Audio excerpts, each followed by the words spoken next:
Rarities? How did you guys work? Combination myself, Hank Shockley, Keith Shockley, Andre Brown, Bill Stepney, Harry Allen, Flavor Flav, Eric Sadler, Professor Griff, you know, sitting around and we're talking the science of music, but we're talking backgrounds and I'm talking our past experience and how we grew up and just kind of like gelling the stories together into an approach that we said, okay, if we're gonna make music, we're gonna see if we can imitate the feel of that time, not duplicate it. You know, you cannot duplicate somebody who has actually had all kinds of crap thrown at them while they're waiting on a line, you know, to go in the colored bathroom and all of a sudden, you know, they're going to write or do a song about it. You can't duplicate that actual feel that that person has experienced. You can only imitate that and get your head almost into maybe a vibe and a parallel treatment that you might have had in your lifetime. But, you know, that's why blues is like, it carries a heavy load. Spirituals carries a heavy load. Soul carries a heavy load. And each one of those areas of music, you know, it dissipates. With each decade, it disappears. With those people, there's an element of soul and feel down to the bone marrow that disappears when they pass on. The only thing we have is the recording and the time of that recording, the ability that that person was able to record, and maybe some visuals that we have of that.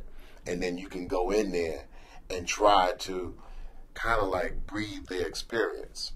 So that's something that helped us when we got into like the making of records, because we said, well, maybe we can imitate that feel of those eras or what they went through, use our historical context and apply it to our present now, where people are experiencing maybe different kinds of pains.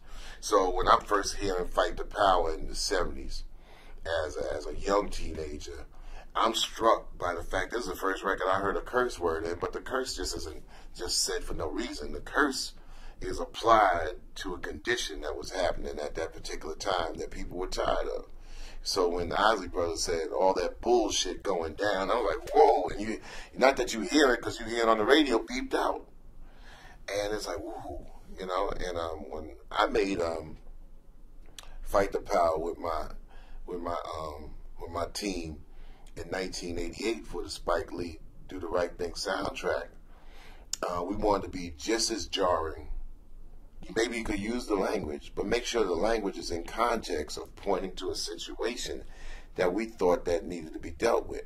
You know, oh wow, you know, rock and roll king is Elvis, so black people don't count.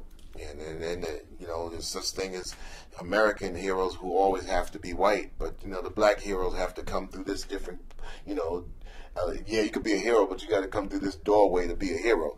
So, you know, the statement I made in the third verse of, you know, motherfuck Elvis and John Wayne was as jarring as, you know, all this bullshit going down by the Isley Brothers. But we wanted to be able to say that you're not trying to be offensive.